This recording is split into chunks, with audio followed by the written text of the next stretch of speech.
আজকে যে বিষয়ে আলোচনা হচ্ছে এই আলোচনা আপনাদের জন্য, আপনাদের দ্বারাই। আমি এই সম্পর্কে কিছু বলার সক্ষমতা রাখি না, তারপরেও যখন একটা গুরুত্বপূর্ণ জাতীয় বিষয় বা জাতীয় সমস্যা সম্পর্কে আলোচনা হচ্ছে, একটি দুটি কথা বলতে চাই মাত্র কয়েক মিনিটের জন্য। এখানে এই কথা বলতে আসেনি যে যুদ্ধাপরাধের বিচার হবে না বা হওয়া উচিত না, হওয়া উচিত হবে।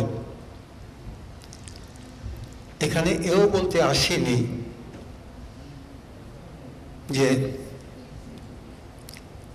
যেভাবে যুদ্ধাপরাধের বিচারের ব্যবস্থা হচ্ছে তা সঠিক।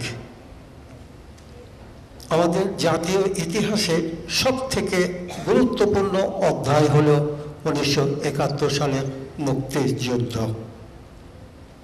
হাজার বছরের ইতিহাসে স্বাধীন সার্বভৌম বাংলাদেশের বয়স মাত্র 39 বছর। তাও লাভ করা সম্ভব হয়েছে 71 মুক্তিযুদ্ধের মাধ্যমে। ওই মুক্তিযুদ্ধ এত গুরুত্বপূর্ণ যে অধ্যায়টি আমাদের জাতীয় জীবনের এত মূল্যবান অধ্যায়টি, এই ক্ষেত্রে যদি কেউ যুদ্ধাপরাধ করে থাকে অথবা মানবতা বিরোধী অপরাধ করে থাকে, বিচার হওয়া উচিত। কিন্তু এই বিচার কিভাবে হবে? 71 মুক্তিযুদ্ধ সম্পর্কে আবারও বলতে চাচ্ছি, ওই যুদ্ধটি কোনো দলের, একক কোনো দলের যুদ্ধ ছিল না। ওই যুদ্ধটি ছিল বাংলাদেশের জনগণের যুদ্ধ। বিভিন্ন পর্যায়ের জাতি, ধর্ম, বর্ণ নির্বিশেষে এমন একটা পর্যায়ে উপস্থিত হয়েছিল জাতির সামনে, যখন সবাই আত্মদানের মহোৎসবে যোগদানের জন্য এগিয়ে গিয়েছিল। কোনো দল বা কোনো বিশেষ গোষ্ঠী বা কোনো নেতার নেতৃত্বে এই মুক্তিযুদ্ধ হয়নি।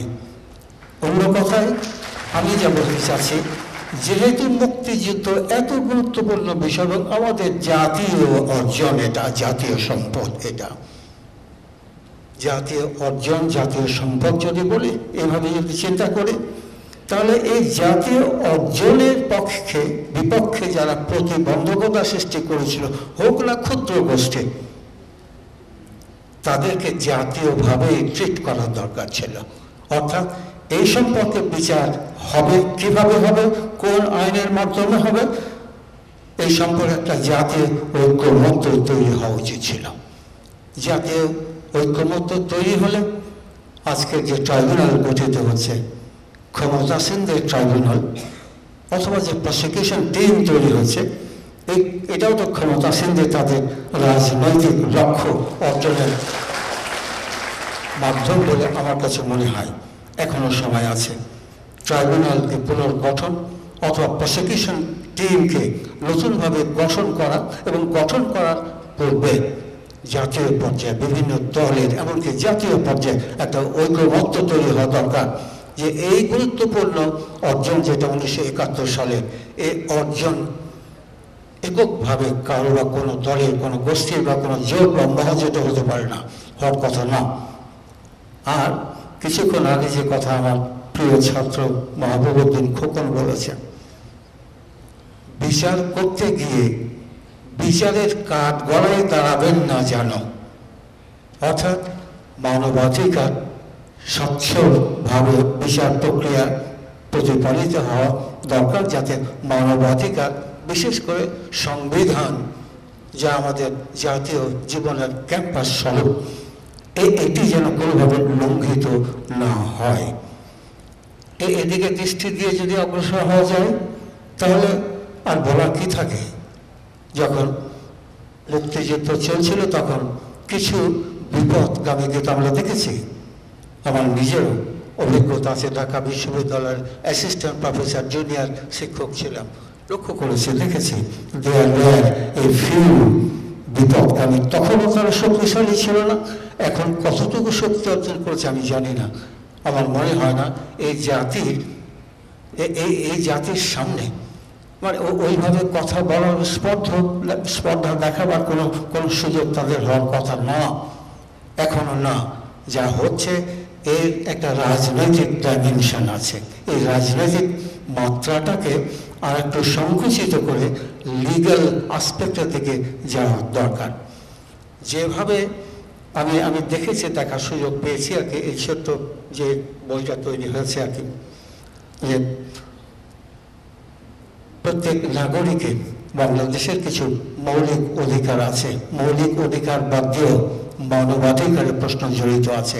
এই মৌলিক অধিকার নাগরিকদের, তিনি যিনি হন, অভিযুক্ত না হওয়ার আগ পর্যন্ত তিনি সৎ, সাহসী এবং একজন ন্যায়পরায়ণ ব্যক্তি হিসেবে আমরা চিহ্নিত করব। এই ক্ষেত্রে কোনোভাবে, যেটা 1973 international war crimes tribunal act হয়েছিল, তার পরবর্তীতে যার অ্যামেন্ডমেন্ট হয়েছে, এই অ্যামেন্ডমেন্টে যে অসঙ্গতিগুলো আছে এইগুলোকে কীভাবে দূর করা যায়, এটা যেমন ক্ষমতাসীনরা ভাববেন, তেমনি আজকে যেমন আপনারা ব্যবহারবিদরা উপস্থিত আছেন, বিজ্ঞ ব্যক্তিবর্গ, you have to find out the ways how this can be amended, this can be made right. এটা দেখার দরকার। আর ছোট্ট একটা সিট পেলাম, কথাটা আমিও এই কথাগুলো ভেবেছি সামন থেকেই, যে যখন মুক্তিযুদ্ধ হলো, মুক্তিযুদ্ধ করেছি তো আমরা ওই পাকিস্তানের বর্বর বাহিনীর বিরুদ্ধে, তাদের বর্বরোচিত কাজকর্মের প্রতিবাদ হিসেবে। এখন যে আইনটা হয়ে যুদ্ধাপরাধের নামে মানবতা বিরোধী অপরাধের কথা বলা হচ্ছে, তাতে এটা কি মনে হওয়া উচিত না যে আমরা পাকিস্তানিদের বর্বর বাহিনীর বিরুদ্ধে যুদ্ধ না করে যুদ্ধ করেছি কিছু সংখ্যক ওই বিপদগামী রাজাকার বা আল বদর তাদের বিরুদ্ধে? এই যদি হয় তাহলে আমাদের এই অর্জনটা তো ম্লান হয়ে দাঁড়ায়। এটা হতে পারে না, হওয়ার কথা না। কিন্তু রাজাকার, আল বদর, আল শামস, এই কথাগুলো উচ্চারণের সাথে সাথে এটি স্পষ্টভাবে বলা দরকার, বিশ্বাসও করা দরকার যে it was a national adventure, national campaign for attaining our liberty. আমরা এই বর্তমান প্রজন্মকে কী শেখাতে চাচ্ছি, কোন দিকে নিয়ে যেতে চাচ্ছি? সুতরাং আমার মনে হয় সমগ্র ব্যাপারটা ক্ষমতাসীনদের নতুন আলোকে ভেবে দেখা দরকার, নতুনভাবে চিন্তা ভাবনা করা দরকার।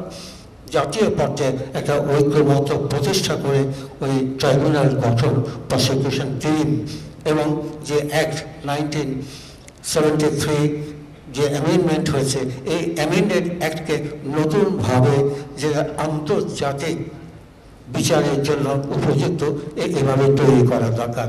বিচার প্রক্রিয়া চলুন, কিন্তু it must be transparent, absolutely স্বচ্ছ হওয়া দরকার, এবং আন্তর্জাতিক পর্যায়ে এটা গ্রহণযোগ্য হওয়া উচিত, এবং উইদিন দি কান্ট্রি এটা গ্রহণযোগ্য হওয়া উচিত।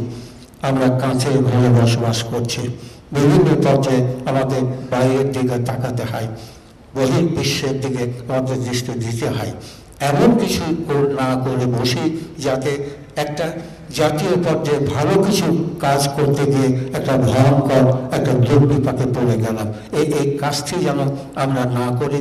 এবং এই আজকে সেমিনারে একটা সুযোগ হয়েছে যে বক্তব্যগুলো স্পষ্টভাবে উচ্চারণ করা দরকার, যে কোথায় আমরা এই ভুল ত্রুটিগুলো চিহ্নিত করেছি, এবং এই ভুল ত্রুটিগুলো চিহ্নিত করে how this can be amended, can be made right, absolute right, যাতে একটা স্বচ্ছ একটা বিচার কাজ সম্পন্ন হতে পারে।